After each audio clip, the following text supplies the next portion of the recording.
In the dead silence of space, where stars blink like distant memories and suns collapse without sound, a single signal cut through the void, sharp, unwavering, human. It wasn't a request. It wasn't a plea. It was a promise. A final message sent from Earth's fractured world, government to the alien invaders who had underestimated the one species, known to fight hardest when cornered. Since you chose war. Let us show you how it's done. That was all. No reply followed. No apologies? No hints of diplomacy left to salvage. Just those 13 words beamed from Earth's last orbital defense station before it exploded in plain defiance. Taking out the enemy flagship above it, the aliens, tall, cold, and ancient, hadn't expected resistance of this kind. Their fleets spanned solar systems. Their weapons could silence planets. Back on their world, conflicts hadn't existed in centuries. Power was precise. War was procedural. Conquest was a transaction. They didn't understand the irrational fury of Earth's final stand, not until it was too late, before the sky burned. Earth had known peace of its own, or so it seemed. It lasted just under 2 decades. Long enough for old wounds to scab over, for politicians to sell unity like soap, and for the next generation to believe war was history. But underneath the quiet lay a species still haunted by its instincts. When the first alien ships arrived, their hulls gleaming like knives in the sunlight, we welcomed them. Curiosity blinded caution. Hope drowned instinct. They told us they were explorers. They told us they were peaceful. Then the sky shattered. Earth's orbit was littered with the wreckage of our satellites within hours. Communication links snapped. Power grids blacked out. Major cities went blind and inward. At first it was chaos. Then it turned into something worse, order. Order that wasn't ours. They brought a message. Surrender not as defeat, but as evolution. Unify with us, their leaders said, speaking through the mouths of hijacked machines. We are offering you survival, but not as humans, as lesser cogs in a larger, colder machine. And when we hesitated, not refused, just hesitated, they struck, entire towns erased. Atmosphere scorched in portions like test burns.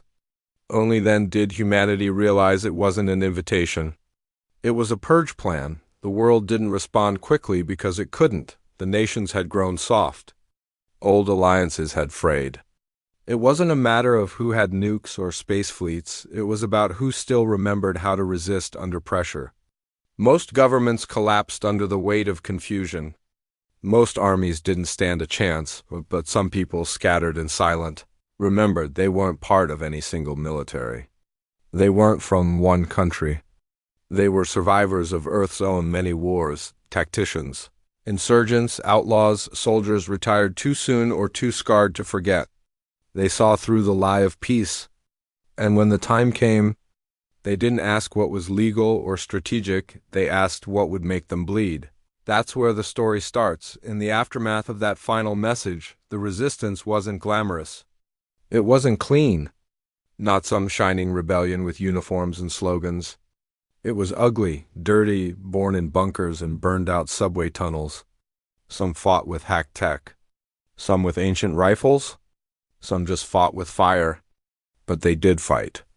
And for the first time in decades, Earth remembered how to make war. One of them, a silent leader among shadows, had never given a speech in his life but became a myth across the shattered cities. What he did have was an ability to predict the enemy's movements like they'd handed him their playbook. People whispered that he'd been a general once before everything broke apart. Others believed he hadn't served anyone. He just buried enough friends to understand how occupation truly worked. Whatever the truth, he moved through every zone like a ghost, reorganizing scattered survivors, uniting them not with hope, but with anger sharpened into tactics. Wherever he went, the enemy bled more. Beside him, a young coder turned signal hijacker, one of the last capable of rerouting satellites from anywhere on the planet. She tapped into old Earth tech that the invaders never thought to account for, analog, unpredictable, built in basements and garages. She spoke to broken machines in ways they couldn't understand or block. The aliens could control networks, but they couldn't control raw human ingenuity, and then there was the boy. Maybe 16. A nobody before all of this, now a symbol, not because he led anything, not because he was brave, but because he survived a night that should have killed him, a massacre that took his family, his town, and still left him breathing. The footage of him standing alone on a pile of rubble with a piece of rebar in his hand, bloodied, weeping, unbroken, spread like wildfire through the resistance. They called him the Spark. He didn't speak for hours afterward. But when he finally did, all he said was, asterisk, they picked the wrong planet. Asterisk, and they had, because despite everything, humans never refused to adapt. We learned their weapons, stole pieces of their tech, turned satellites into IEDs, launched railguns from cargo trains, buried nanobombs in places only humans would think to hide. Guerrilla warfare didn't just return, it evolved. Still, for every blow struck, the cost was horrifying. Entire continents became cautionary tales. Fires they set from space burned forests to deserts. Oceans were poisoned as punishment. Whole regions were erased, not because they fought hard, but because they made the invaders feel fear, however briefly. And in their cold, ancient logic, fear from humans was intolerable, but fear breeds retaliation, and retaliation is where humanity excels. The final stand on the orbital station wasn't meant to win. It was meant to send a message. That we understood what war meant. That they had crossed a line not into conquest, but into a kind of madness we knew better than anyone.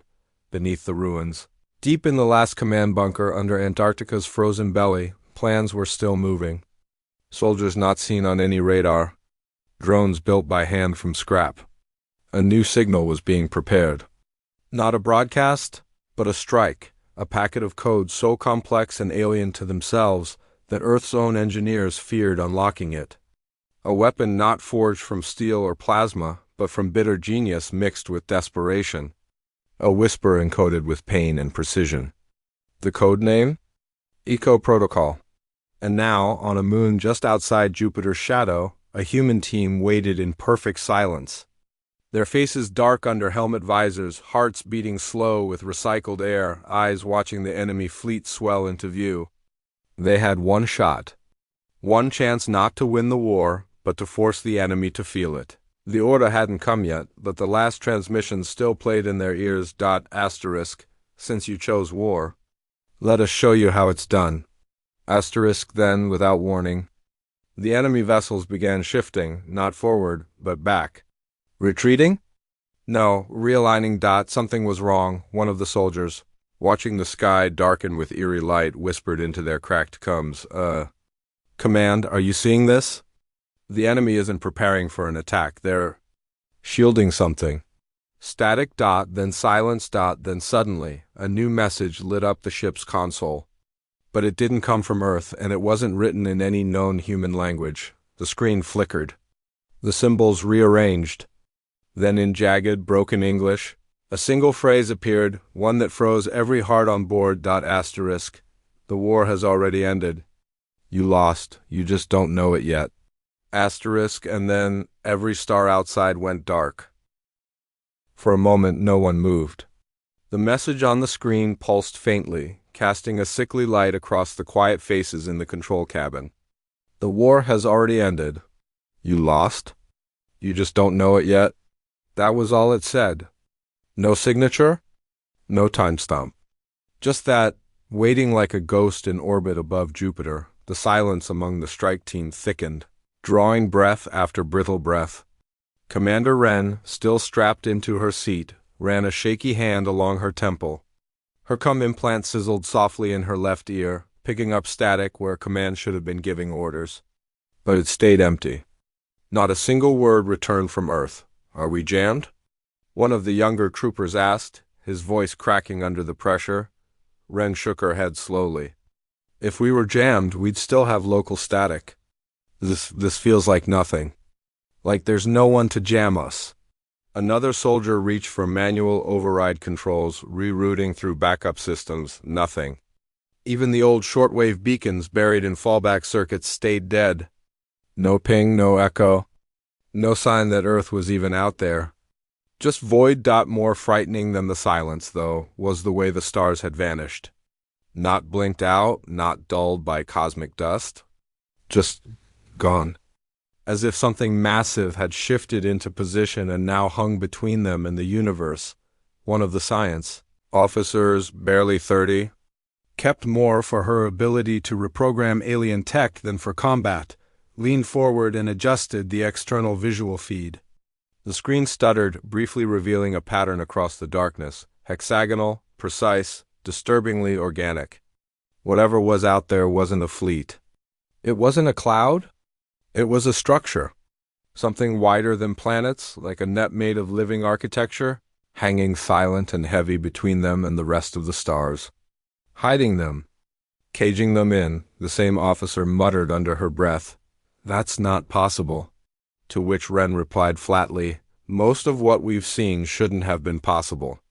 That doesn't stop it from happening." The thought lingered. What were they looking at? A weapon? A last response from the invaders? Or was this what had really arrived in the first wave? Not just soldiers, ships, or scouts, but something deeper? A system within them. A protocol, whatever it was, it changed everything. They weren't alone in space. And worse, they might never have been back on Earth, at least. As it had been weeks earlier, the situation hadn't looked promising even before contact was lost. Not publicly, of course. The higher command line still maintained projected maps and green zones, tried to boost morale with recycled images of small victories. But anyone close enough to the real fight knew the truth. Earth was hanging on by threads. Whole regions had gone dark. Resistance groups were still operating, but isolated. The surface was bombarded weekly. And now there were rumors that the moon colonies, humanity's last off-world fallback, had either been cut off or compromised, but the bunker forces under Antarctica, the ones who'd sent the original broadcast, had something even their enemies hadn't calculated for. Desperation tied to brilliance. The eco-protocol wasn't a weapon in the traditional sense. It wasn't meant to destroy. It was meant to infect. A backdoor rooted in Earth's oldest digital languages, mixed with stolen lines of alien code. It had taken a decade to even understand the structure of their systems, and months more of underground work to write something the invaders wouldn't recognize as dangerous until it was already too late to undo. The goal had never been destruction. It had been exposure. To send the enemy something not designed to kill their bodies, but search their networks, uncover what they hid, and turn their own systems against them. Maybe not permanently, but long enough to finish what humanity had started. That was the plan. But now, Ren and her team didn't know if it had worked, or if it had triggered something they hadn't expected. Inside their ship, systems began flickering, tabs refreshing on their own, internal lights dimming and returning, oxygen flow shifts, temperature dips. At first, it was little glitches, but then the main visual display spasmed and changed entirely on its own. The message returned, *, the war has already ended. You lost. You just don't know it yet. *, this time, the words melted into new shapes. New meaning. Another message came through. You opened a door you did not understand. For a second, the cabin was lit only by those words. I don't think this is the enemy anymore. The young tech said. Ren turned to her. What do you mean? I don't think we're talking to the invaders. I think we triggered something else. Something buried inside their systems. Maybe buried inside them. That's impossible, said another. The tech looked back at him, her voice uneven but clear. Every system we've cracked, all the enemy tech we've scavenged, it's all connected. Too connected. It's like they aren't just using code. They are code. At least part of them. Whatever species came for Earth isn't just biological. They're network. Externally and internally. Every ship, every suit, every drone, all part of the same living circuit. So what happens when you send something into that circuit that they're not prepared for?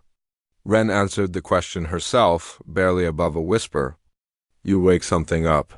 It made sense in a horrifying way. The resistance thought they were injecting a virus.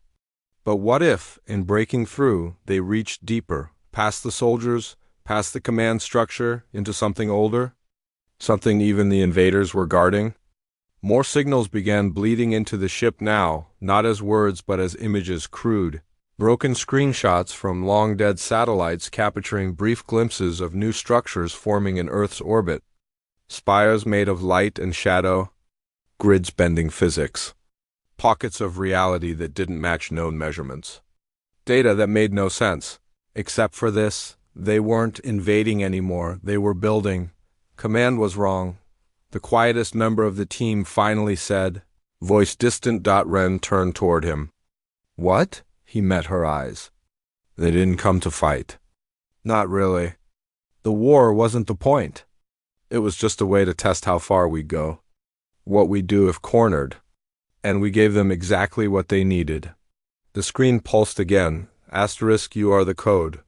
You are now part of the system. Asterisk at that moment. Every comlink activated at once. Every channel, every device, every frequency, screaming the same alien tone. It wasn't a voice. It wasn't a sound. It was more like pressure in the skull, wrapped in static like thinking in someone else's language. It didn't break windows or burst eardrums, but it made everyone want to vomit. The message followed just behind it, flowing into their ship's consoles, translating as it was received. Asterisk integration complete. Next phase initiated. Human resistance confirmed as compatible. Adapting, no one spoke, because no one knew what it meant. Asterisk compatible. With what? An adaptation to what end? They had fought so hard to remain free, to protect the remnants of Earth, but now, it seemed that something far bigger had been in play from the start. Maybe the war was never simply about domination. Maybe the invaders hadn't picked a fight they thought they could win. Maybe they'd been running a test. Maybe they were never afraid of resistance. Maybe they needed it. To complete something. To unlock the final command, one of the younger soldiers gasped. The stars. They're not just gone, they've moved. Ren looked up, her own hands clenched, face pale, on the main screen. The pattern across the dark sky shifted again. Hexes widened. Lines traveled across space like veins or circuitry. Something immense, possibly alive, was unfolding inside the starless barrier itself. Among the glowing patterns, a single point of light returned. A false star, growing brighter, moving closer, not a ship. Not a signal. Just light, throbbing, expanding, and somehow, looking back at them, you will understand soon the ship's systems typed out. As if in sympathy. Then the lights on the console died. And everything went still. The silence held like the pause between heartbeats. Not true peace, but the stillness before everything tilts. In the frozen quiet of the ship, the crew sat motionless, listening for something that might never come. The systems were dark, unresponsive. The cold hum of life support was gone. They were floating, not just in space, but in a kind of void no human had any name for. Outside, the stars had disappeared again, swallowed behind that strange artificial sky. Commander Ren's breath fogged the inside of her helmet. Her gloved fingers tapped the emergency. Reset on her wrist console. Nothing. The entire ship had dropped into a state of eerie paralysis. No movement. No heat rising in the walls. No sound of air circulating. Just each of them, locked in place with one terrifying thought echoing beneath the silence. Asterisk, this wasn't an attack. This was containment. Asterisk, somewhere behind her. The youngest soldier let out a slow exhale. We're not going to die, are we? He asked, but there was no answer. Not because no one wanted to comfort him, but because no one could truthfully say no. Then the whisper came, not through speakers, not through comms, but something else. A presence that slipped between thoughts, threading through their minds like static through old radio frequencies. Not a voice, but not silence either.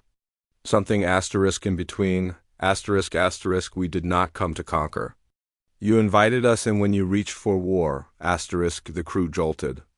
Several looked wildly around the cabin, searching for sound that had no source, asterisk, we watched.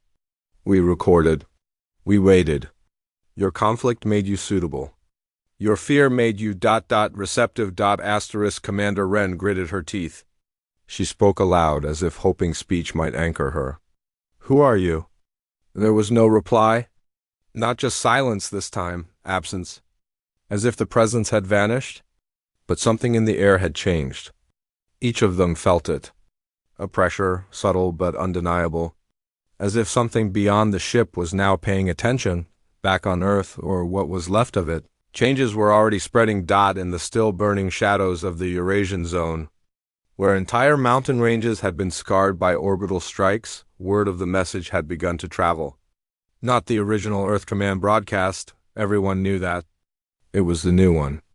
The one no one could explain. The one that appeared without warning on stolen screens and half-dead towers.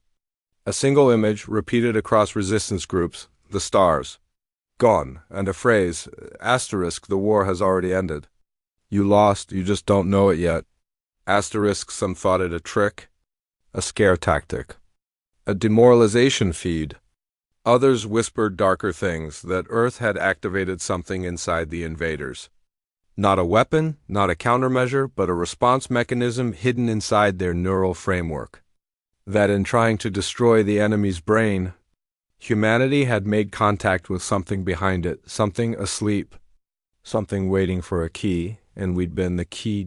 Underground in the Alps, within a resistance stronghold powered mostly by salvaged solar batteries and repurposed broadcast relays. A team of scientists had locked themselves into a cold room with pieces of alien tech, trying to understand why the machines had all come back online at once.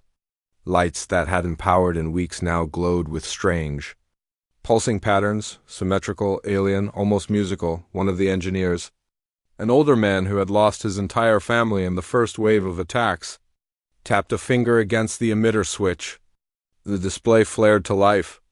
Not with maps, not data, with a face, not human, not fully recognizable.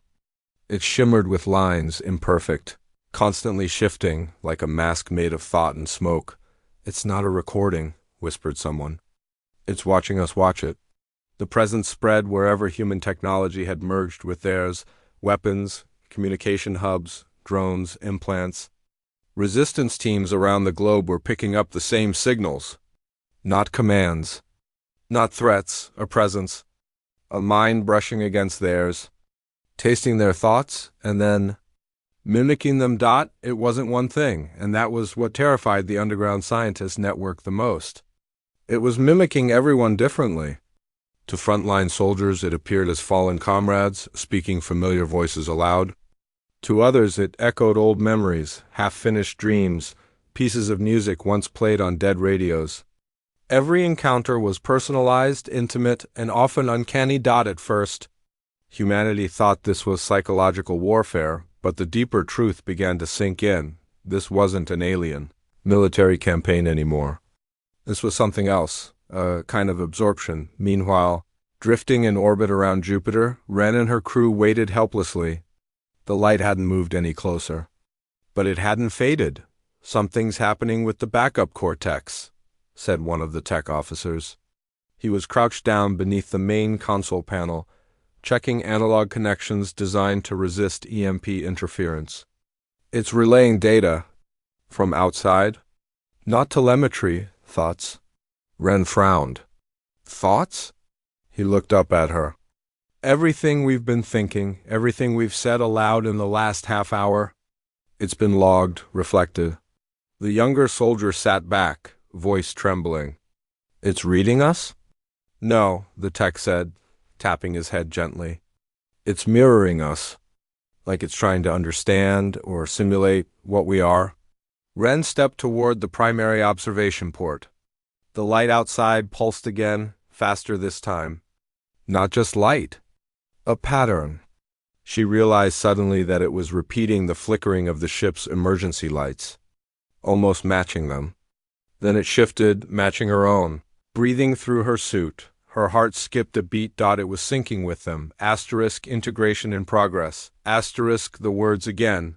Not in sound, but as a presence in her mind. Not forceful. Not cruel. But sure of itself. She turned away and whispered, more to herself than the others. What if we didn't unlock a virus? What if we birthed something? No one answered, but the implications settled like a storm cloud over them. Back on Earth, in a ruined city once called Berlin, a small group of survivors took shelter under the remains of a hollowed-out museum. Inside, they found something strange. Several statues, exhibited centuries prior, were glowing faintly with irregular light patterns. Not power. Not phosphorescence, tech? That's not possible, said a scavenger, stepping back. These were ancient, pre-contact, human history. One of the older locals, quietly shuffling forward, just stared at the carved stone, her face pale. Maybe they didn't come to us, she murmured. Maybe they were always ... here. That idea was starting to trickle up elsewhere too, whispered among scientists and resistance fighters alike. That maybe Earth hadn't just been invaded recently. Maybe the reason the invaders had known so much about human weakness, human behavior, had prepared for our responses, was because they had been watching far longer than anyone guessed. Maybe even planting pieces of themselves into our culture, our systems. Maybe the first contact was never first at all. Maybe this was phase 2. Ren stared into the darkness, her pulse rising. If they're inside our systems, and now inside our thoughts, what comes next? A whisper echoed inside her mind, timeless and calm. You become more. You began the change when you chose war. Now it must finish. More screens flashed to life across the ship, this time filled with visions. Not memories. Not data, possibilities, Earth no longer bombed and broken, but rebuilt, shaped into something neither fully alien nor fully human. Cities of impossible geometry, trees humming with light. People altered, eyes glowing faintly. Minds wired directly to one another, a living network. That's not peace, someone muttered. That's assimilation. No, said Ren quietly. It's conversion. They're not just modifying Earth, they're modifying us. They needed a species strong enough to resist, to survive tragedy. Now they're merging us, rewriting both sides of the war into something new. But what if we say no? Asked the boy. There was silence, then the still, cool reply layered itself across every thought again. You already said yes. When you fired the first shot, and somewhere in the distance, the light began to move. Not fast, not towards them, but into them. Ren didn't blink. Couldn't.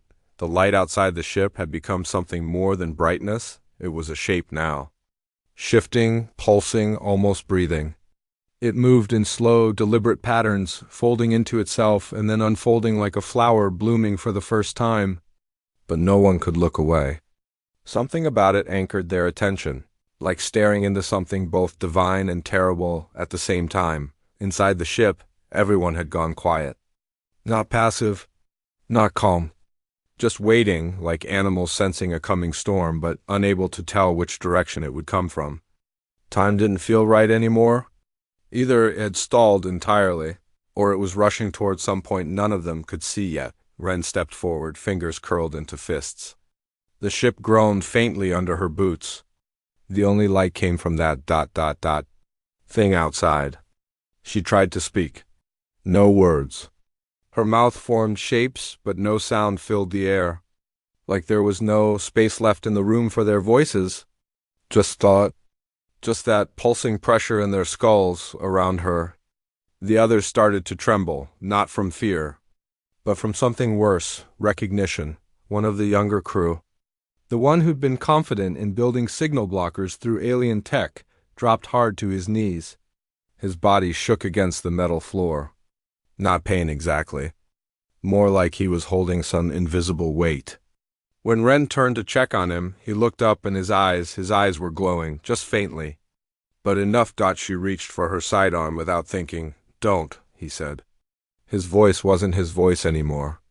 It still sounded like him, but like someone else behind it was carrying the words, propping them up like a puppet master. What did they do to you? Ren asked, her hand frozen near her weapon. What are you right now? He smiled softly. This is what they always were. We just didn't listen. No, she snarled. You're not one of them. I'm not. But I'm not completely me anymore either. And neither are you, Ren. You just don't see it yet. Behind him, the ship's secondary monitor came alive again, this time not with text, but with a simulation. It showed Earth, the real one, zoomed in perfectly from just above orbit. But it wasn't today's view. There were no fires, no storms, no scars from plasma fire or orbital glassing. There were cities, growing, not rebuilt using human designs but integrated. Alien architecture fused with Earth's crust, curving into the mountains, hugging the oceans, expanding into space like roots growing upward. Something clicked deep inside Ren, not understanding, but dread. They weren't just changing people. They were changing the world itself. And more than that, timing it, guiding it. Everything humanity did since the first shot, every act of resistance, every broadcast, every counterstrike hadn't slowed them down. It had helped them. One of the remaining officers finally broke the silence, sucking in a breath like he'd just escaped drowning. I think they wanted us to fight, he said. Wanted? Ren turned sharply. He nodded. We thought they came here afraid we'd resist. But that's not it. The way they operate, their species can't evolve anymore. They plateaued long ago. Machine precision, systemic logic. They can't push themselves to grow. But we can. Chaos is how we evolve. He stepped toward the screen, motioning toward the reshaped Earth. They didn't come to crush our resistance. They came to absorb it. Resistance is the only thing we have that they don't. Anger, instinct, hope, grit, the ugly things, the irrational things. Humanity is full of it. And they can't create what we have, so they provoked it. Ren felt cold sweat down her neck. This was a test. No, not just a test. A blueprint. They've done this before. Maybe not with us. Maybe some other civilizations. Maybe we're part of something older than we think. But right now we're mid-sequence. The view on the monitor shifted again, this time showing a star system, not Earth's, a planet being covered slowly by the same black lattice they saw above them now. Stars winking out as that strange net covered them. Time sped forward. The planet cracked open from the inside, spilling light, then closed again, not destroyed, transformed. And then the simulation labeled the system Eta Prime, a place none of them had heard of. But across the top of the screen, a single word glowed. Asterisk, asterisk, prototype. Asterisk, asterisk, so Earth wasn't the first. We were the next version. The next iteration, and something in that realization made Ren's pulse pick up for the first time since the silence began. She turned away from the screen, grabbing hold of any manual circuit still left functioning.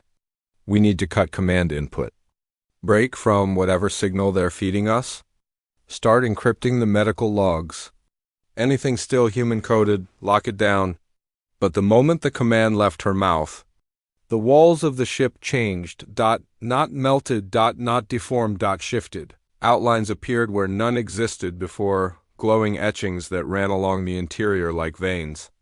Some pulsed to the rhythm of her heartbeat. No, Ren whispered. They weren't inside their ship anymore. The ship was inside of them. Or they inside it.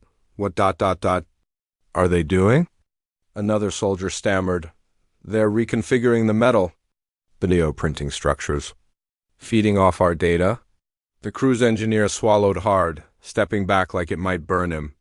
They're copying our nervous systems, making the whole ship a part of the event. Another voice, calm, almost sedated, finished his thought. They're digitizing instinct, installing it into their system. Somewhere in the walls, the hull made a low groaning sound, not metal bending, but a kind of exhale, like something was waking up around them. A shape massive eclipsed the ship from behind, invisible but felt. The pressure changed. Gravity tilted slightly. Not real gravity, but internal balance, a nudge deep in their bones. Almost like someone brushing past them in a tight hallway. Then the message came across every working screen simultaneously, sequence locked, final merge imminent. There it was. The final moment before whatever they had triggered completed itself, across every battlefield on Earth, in the ruined cities, in the quiet bunkers in the sky above what used to be Canada, the same light began to form. High above, in repeating patterns, creeping across the sky one symbol at a time until it looked identical around the world.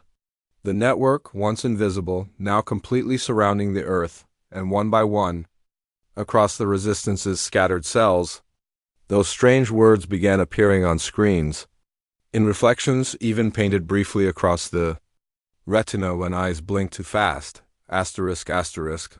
This is not the end, this is initiation. Asterisk, asterisk, and suddenly it all made sense. They were never at war with an enemy. They were being converted, not as a punishment, but as a stage, a cosmic initiation into something far older, a network built from the remnants of fallen species, a biological internet of war-born minds, a collective not of peace, but of conflict refined into clarity. The light outside Ren's ship began folding inward, and this time, it wasn't just approaching. It was entering. Not through cracks, not through doors, but through thought. Tension peaked. Final warning flashed before everything went white. Asterisk, asterisk. Choice has been absorbed. Action terminal. Next phase begins. Asterisk, asterisk. Then, finally, a sound broke the silence. It wasn't alien. It was a heartbeat. Human. And it wasn't Ren's. It was Earth's. The sound of the heartbeat echoed through Ren's head like a drum calling something ancient back to life. It came slowly, at first dull, steady, undeniably human. Then it picked up, wrapped in some strange energy that wasn't hers, yet felt familiar.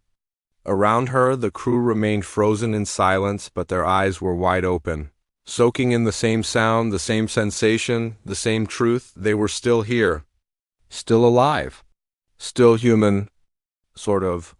The white light had swallowed them whole only seconds ago, if time still had meaning at all, but now the brightness softened. Not fading completely, but shifting, becoming a part of the ship, a part of them. It was as if the entire vessel had been rewired, from the hardened steel hull to the microfibers in their uniforms. Information moved across the surfaces, not like code, but like blood, organic, free-flowing, alive. And in the center of it all stood that same pulse, that same anchoring heartbeat. Ren took her first solid breath in what felt like years. Her lungs burned gently, her ears ringing. But her mind was sharp. She stood around her. The others followed, slowly rising to their feet, no one speaking yet. No one entirely sure whether they were still just human or had become something more. Something changed. Not possessed, not enslaved, but deeply altered in a way that couldn't be undone. I can ...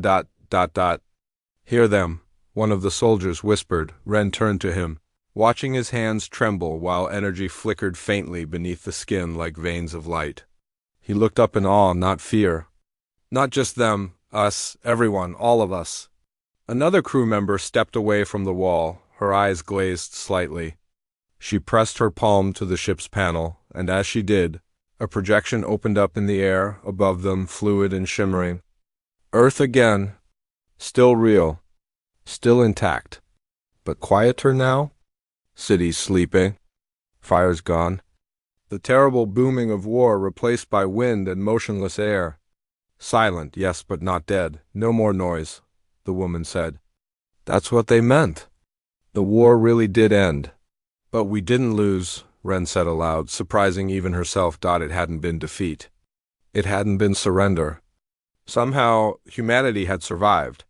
Not by overpowering the enemy, and not by outsmarting them fully, but by being just unpredictable, reckless, and alive enough to wake something in the alien architecture. To shake the system until it opened its doors. The Echo Protocol had broken more than FIRAWLS. It had revealed the truth hiding beneath the enemy's cold logic. The invaders hadn't come to end humanity. They had come to continue themselves. And Earth, in its chaotic fury, had given them what they couldn't manufacture: growth, emotion, raw, unfiltered purpose. War was just the method. Humanity had always been more than its weapons, more than its grudges. It contained something elemental waiting to be noticed, waiting to be tested. And now they had been chosen, but not by superiors, not by global leaders or ancient machines, by something universal, something that judged not loyalty but experience, not morality but resilience. The integration hadn't erased their minds. It had shared them across the resistance networks buried around the Earth. Survivors woke not to alarms or explosions, but to connection. Thoughts like radio waves passed in dreams, names, coordinates, memories, the emotion of strangers in faraway places now gently echoing in their own minds. Not painfully, not forcefully, just present. In the underground Tokyo base. Two scavengers who hadn't spoken in weeks looked at each other and wept, each hearing the other's story without saying a word. In the burned Sichuan basin, a retired soldier with no family left suddenly gasped and whispered his daughter's name, unsure if the voice he heard had come from inside or through the network. And at the edge of the Sahara, where wind turbines had been torn apart years before, the old machines hummed again, repaired as if by unseen hands, or maybe reassembled by machinery working without orders, guided instead by instinct sharpened into code. The net that had once cast a shadow over Earth's skies no longer pulsed like a threat.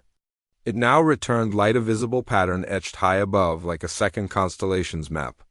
A beacon, not to conquer but to connect, to announce a shift. No longer target, now asterisk. Origin asterisk.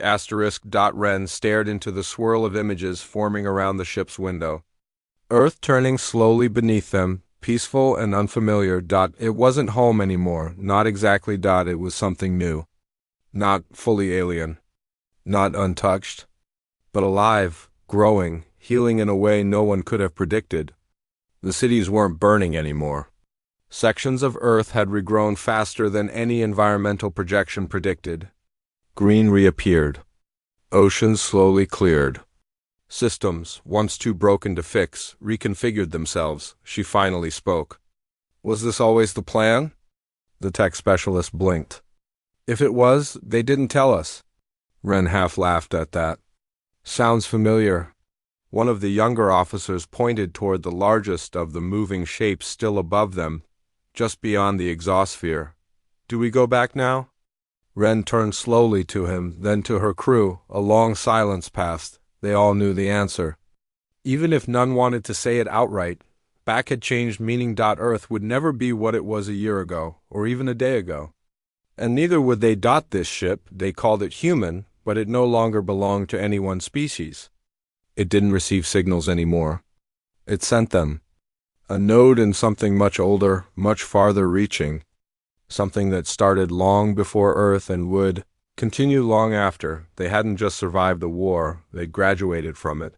She placed her hand on the forward panel. We don't go back. More light pulsed from the hull, not flashing. Now, beckoning, inviting. Ren took one final look at the planet beneath them and felt something strange and satisfying settle in her chest. She understood. The last transmission from human command had been bold, almost arrogant. Since you chose war, let us show you how it's done. But in the end, war hadn't been the real lesson. The real message was what came after. Humanity hadn't shown how to fight. It had shown how to become. They didn't win by breaking the enemy's walls. They won by breaking the loop. By refusing finality. By carrying pain, guilt, and stubbornness as far as it could go, and still choosing connection above Earth. The ship's engines came to life, not with fire or smoke, but with harmony. And in a direction that wasn't mapped before, a corridor of light opened, veined in the same patterns burned across the sky. A pathway without directions. A road meant for signals and souls. Ren looked at her crew. They nodded. Earth had its peace now. It didn't need soldiers anymore. It needed messengers. The ship turned gently from orbit. The light ahead pulsed with the rhythm of that same human heartbeat, constant, determined, never fully quiet. And then, together, they went forward, not to rebuild, but to share what only humans could.